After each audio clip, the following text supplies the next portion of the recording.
Yo, my name is Dan Virchow, and I just returned from a 40-plus day, 20-plus show European tour with Corey Taylor and his solo band, The Morning Dudes. And man, was it fun. Now, when you're shooting the same band night after night, it can be challenging to get unique shots. Personally, I like to showcase the venue, the crowd, the band, obviously, just the entire experience through the use of Instagram carousels. And if you'd like to see how I put some of these carousels together in a future video, comment below. But when it comes to getting standalone, standout shots every single night, if I'm looking to switch it up, do something different, that's when I bust out my secret weapon, which is these Urth star filters. These filters can instantly take an average shot and add some cinematic elements to it.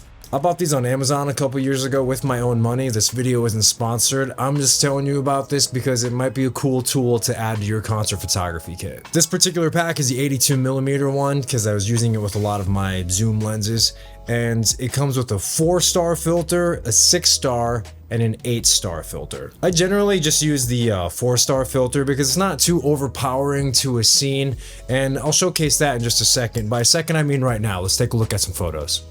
I really dig the 4-star filter because sometimes there's just strength in simplicity. It's typically not overbearing, but that's all dependent on the light source it's capturing. If you have a lot of lights, it can be a lot of effect, and sometimes that's not a good thing.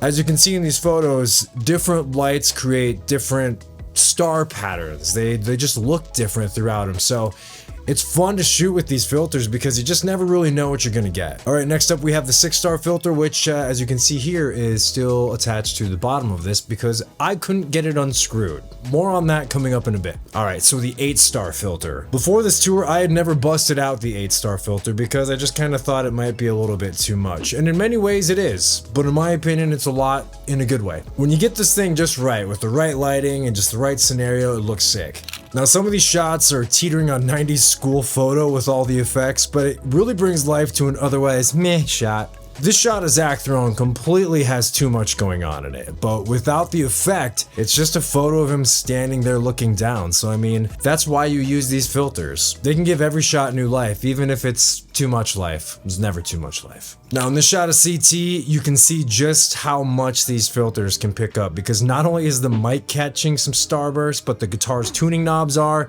and so is the wireless guitar pack. If there's a bright surface, it's likely that you're gonna get some play out of these filters. All right, and these last shots are from a festival in Switzerland, and it rained all day and all night, and it's probably still raining there. By the time the guys hit the stage, it was already glowing because it was so wet. There was just a lot of reflection from the lights. And if you think there's too many stars going on here, you would absolutely not be wrong. But I personally dig it. It just adds a certain magic to the shots. So if you want to shoot some video with these filters, it's a really cool option because it just gives it this retro effect, you know, like back when you would watch old sporting events, just all the lights always had this star to them, and you don't see that a lot anymore. Just like from the photography standpoint, it can take a seemingly boring shot and just add a new element of life to it. And it's such an easy way to get it. All right, let's talk pros and cons real quick. I think the pros kind of speak for themselves.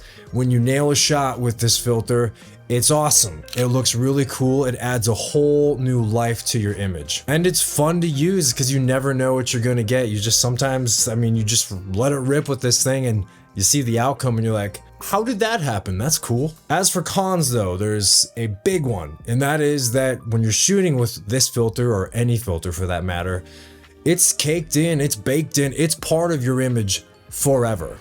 Not only forever, five-ever. It's never going away. So if you have a shot where this filter was, you know, blowing an image up and maybe the stars got in front of the face of your subject, that's just how it's gonna be. You can't save that in post. So if you're shooting with filters like this, you're gonna have to keep reviewing your photos while you're shooting to make sure that it's not too much and that it's not blowing your subject away and covering their face and all those things.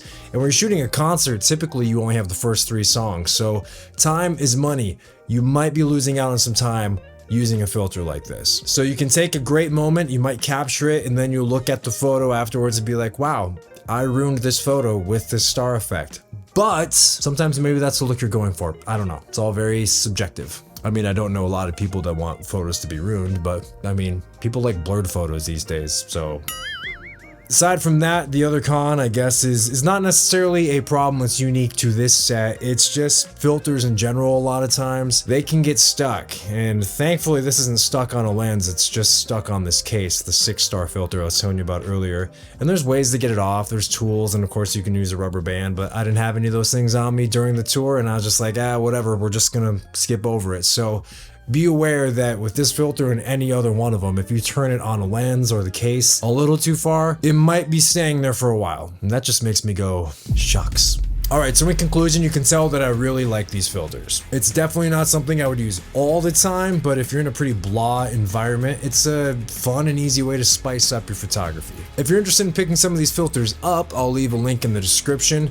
These are the 82mm ones, but they have every size imaginable, so if you're worried about having some gear that they might not have a size for, I probably pretty much guarantee they do. They got you covered. And if you do end up picking up a set of these, leave a link in the comments below to some of your photos, because I want to see what other people are getting out of this. I don't really see a lot of concert photographers using a star filter like this, and maybe that's because they think it's too much, and once again, they're not wrong. I just personally, I think this is a cool effect. But that's it. Thanks for checking this video out. It's good to be back after a little hiatus. I wanted to make some videos while I was out on tour, but it was just way too much of a hectic travel schedule, so I have a ton of content I'm going to be sharing over the next few weeks on the channel, especially if you're interested in concert photography. That's kind of my forte, that's my favorite way to shoot, so if that's yours, you're in the right spot. But yeah, if you have any questions or comments, anything you want to say or ask about these filters, definitely drop it in the comments below, and I will see you on the next one. Until then, be excellent,